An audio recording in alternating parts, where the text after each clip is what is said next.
Today I am going to discuss about premium, security premium reserve. Security premium reserve जो हमारा point है वो हमारा आता है कंपनी अकाउंट्स में. This can be a second topic. मैंने फर्स्ट वीडियो बनाई है जिसमें मैंने आपको बेसिक जर्नल एंट्रीज बताई हैं जो कंपनी अकाउंट्स में आपको करनी है. जो second thing which we have to discuss is security premium reserve account. देखिए कंपनी क्या करती है, कंपनी मार्केट से मनी रेज कर रही है. तो रेज कर रही है, फॉर एग्जांपल उसने 50,000 शेयर्स रेज इशू किए 10 रुपीज वाले, 5 लाख रुपीज रेज किए. उसने जो अपनी शेयर की वैल्यू रखी है दैट इज ₹10. अब कंपनी ऑलरेडी मार्केट में एस्टेब्लिश्ड है, उसकी गुडविल है, तो वो क्या कर सकती है, उसके पास एक ऑप्शन होता है कि जो आपका शेयर है, शेयर प्राइस उसने ₹10 रखा है, उससे ज्यादा पे जो शेयर प्राइस है that is termed as face value. अब उससे ज्यादा पे वो अपना शेयर इशू कर देती है, फॉर एग्जांपल ₹2 प्रीमियम पे. यानी अपनी गुडविल को एनकैश करने का राइट कंपनी के पास है. और कंपनी को पता है अगर मैं अपने प्राइस का शेयर का प्राइस ₹12 या ₹13 या ₹14 भी कोट करती हूँ मार्केट वैल्यू, तो पब्लिक मेरे शेयर सब्सक्राइब कर लेगी. ठीक है, तो इस केस में क्या होता है, जो आपकी फेस वैल्यू से whatever amount extra has been demanded by the company that is termed as security premium reserve.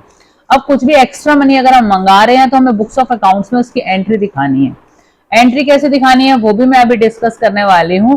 लेकिन इस जो सिक्योरिटी प्रीमियम रिजर्व आया है, इसके ऊपर एक आपका 3 मार्कर थ्योरी का क्वेश्चन, बोर्ड का बड़ा प्यारा क्वेश्चन है आई कैन से, जो थ्योरी में इस चैप्टर में क्वेश्चन की प्रोबेबिलिटी बहुत ज्यादा है कि ये जो मनी कंपनी ने रेज किया in the form of security premium reserve, premium के नाम से जो एक्स्ट्रा अमाउंट की डिमांड करी, उसको कैसे यूटिलाइज करेगा बिजनेस.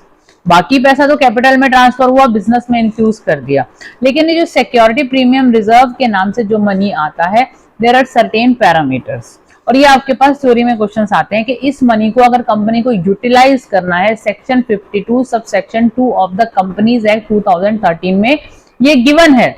आपको एग्जाम में कभी कभी सेक्शन भी मेंशन होता है कि explain this section of security premium reserve. ठीक है, और आपसे 1 मार्कर में ये सेक्शन भी मांग सकते हैं. बहुत सारे सेक्शन आप लर्न नहीं कर सकते, लेकिन कुछ स्पेसिफिक चीजें जो आपको लर्न करनी है.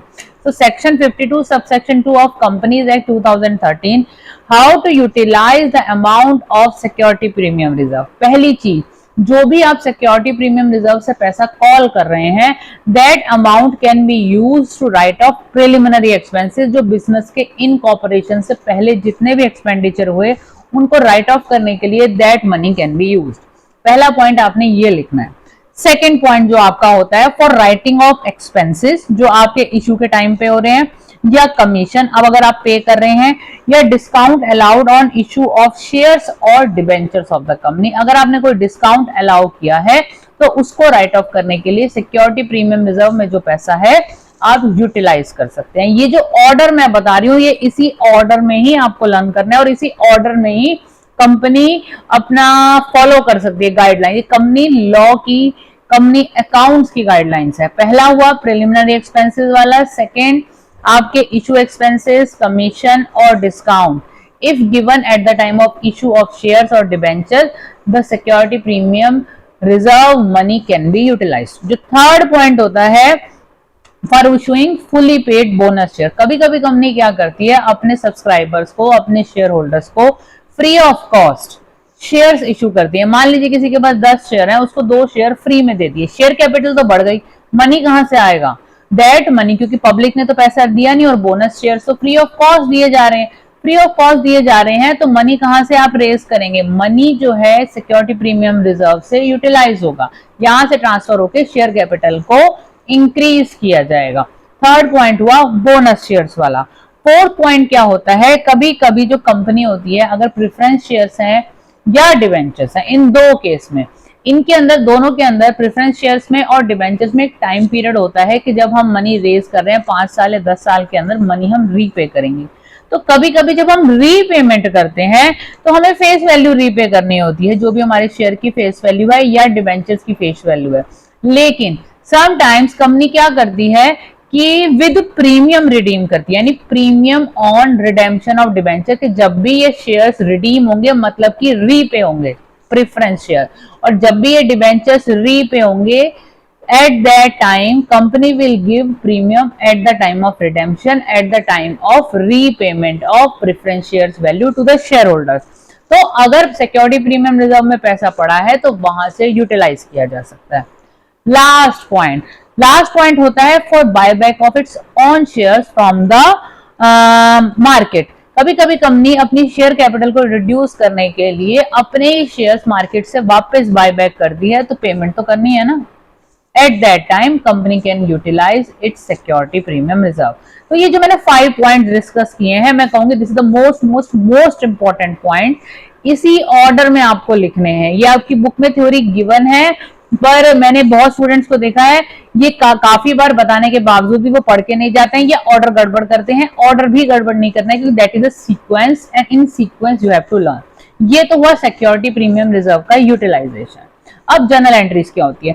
मोस्टली जो कंपनी कॉल करती है सिक्योरिटी प्रीमियम रिजर्व वो अलॉटमेंट के साथ कॉल करती है, बट अगर एग्जाम में किसी न्यूमेरिकल में nothing is mention regarding premium तो एंट्री आपको अलॉटमेंट के साथ करनी है। बट ऐसा नहीं है, कंपनी फर्स्ट कॉल के साथ भी डिमांड कर सकती है, कंपनी एप्लीकेशन के साथ भी डिमांड कर सकती है, कंपनी सेकंड कॉल के साथ भी डिमांड कर सकती है, लेकिन that will be specified. If nothing is specified आप अलॉटमेंट के साथ दिखाएंगे।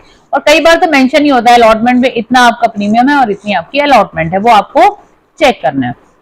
अब ध्यान रखना है प्रीमियम की एंट्री कैसे करनी है। प्रीमियम की एंट्री फॉर एग्जांपल अगर हम अलॉटमेंट के साथ कर रहे हैं तो अगर आपको याद हो मैंने अपनी प्रीवियस वीडियो में बताया था कि अलॉटमेंट पहले ड्यू होती है, और जब हमारी अलॉटमेंट ड्यू होती है तो हमारी जनरल एंट्री होती है equity share allotment account debit to equity share capital account. ठीक है, अब जो जनरल एंट्री है इसमें एक लाइन और ऐड कर देते हैं, equity share allotment account debit to equity share capital account to security premium reserve account. यानी ड्यू की एंट्री के साथ सिक्योरिटी प्रीमियम रिजर्व आएगा, ये बात ध्यान रखना। अब फॉर एग्जांपल अलॉटमेंट 2 रुपए की थी, 2 रुपए का ही प्रीमियम डिमांड किया है तो आपके 4 रुपीज हो गए। 4 रुपीज यानी अलॉटमेंट पे आपको 4 रुपीज मिल रहे हैं, लेकिन आप जब कैपिटल में ट्रांसफर करेंगे, फेस वैल्यू ट्रांसफर करेंगे, फेस वैल्यू तो हमारे शेयर की 2 रुपीज ही है अलॉटमेंट के टाइम पे। आप कैपिटल में 2 रुपीज ही डालेंगे पर शेयर, 2 रुपीज इंटू 50,000 जो भी आपके शेयर नंबर ऑफ शेयर्स हैं। और सिक्योरिटी प्रीमियम में आपका कौन सा अमाउंट जाएगा? 50,000 शेयर्स थे फॉर एग्जांपल, 2 रुपीज के हिसाब से 1 लाख रुपीज आपका इसमें सिक्योरिटी प्रीमियम रिजर्व अकाउंट में ट्रांसफर होगा। अभी ट्रांसफर नहीं है एक्चुअली, हमें अभी ड्यू की एंट्री, तो हम वहां रिफ्लेक्ट करेंगे। अब जब हमने एंट्री ड्यू कर दी, हमने अलॉटमेंट भी ड्यू कर दिया, हमने प्रीमियम भी ड्यू कर दिया, अब हमारे पास मनी आएगा तो हम एंट्री क्या करेंगे? Bank account debit to equity share allotment account. दोबारा से प्रीमियम नहीं दिखाना है, ड्यू की एंट्री के साथ ही दिखाया हमने। तो bank account debit to equity share allotment account, अपना फुल अमाउंट 2 हमारा मैंने लिया था 50,000 इंटू 2 अगर हम लेते हैं तो 2 लाख, हम 50,000 इंटू 1 लाख रुपीज हमारा इसमें कैपिटल में गया, 1 लाख रुपीज हमारा सिक्योरिटी प्रीमियम रिजर्व में गया, तो total amount 2 lakh rupees bank account debit to equity share allotment account 2 lakh rupees. हम इस तरीके से प्रीमियम की एंट्री दिखाएंगे, गलत नहीं करनी है। ये बहुत छोटी छोटी चीजें हैं, लेकिन छोटी छोटी ठीक करते करते अगर हम चलेंगे तो हम लॉन्ग क्वेश्चंस में सब चीजें ठीक कर पाएंगे, क्योंकि हमारा 8 मार्कर लॉन्ग तो कंफर्म आना ही आना है, शॉर्ट भी आने, 3 मार्कर भी आना है, 4 मार्कर भी आने, कहीं पे भी कुछ गलती नहीं करनी है। हाँ, अगर ये सारे कॉन्सेप्ट आपको इशू ऑफ शेयर्स में क्लियर हो गए तो आपके लिए वेल एंड गुड है, क्योंकि जो नेक्स्ट चैप्टर डिवेंचर्स है वो भी कहीं ना कहीं सेम सा ही है। यहाँ एंट्रीज अगर समझ में आ गई तो वहां एंट्रीज तो ऑटोमेटिकली आपको बस शेयर्स की जगह आपका वहां डिवेंचर हो जाना है, सेम रहना है। Hope this video will help you in studying company accounts. अगर आपको मेरी वीडियोस अच्छी लग रही हैं प्लीज लाइक शेयर सब्सक्राइब और अपने फ्रेंड्स तक भी पहुंचा दो ना, कि किसी का तो कुछ फायदा हो जाए, जिसके कॉन्सेप्ट वीक एंड स्ट्रॉन्ग हो जाए। तो please share it as much as you can. Thank you.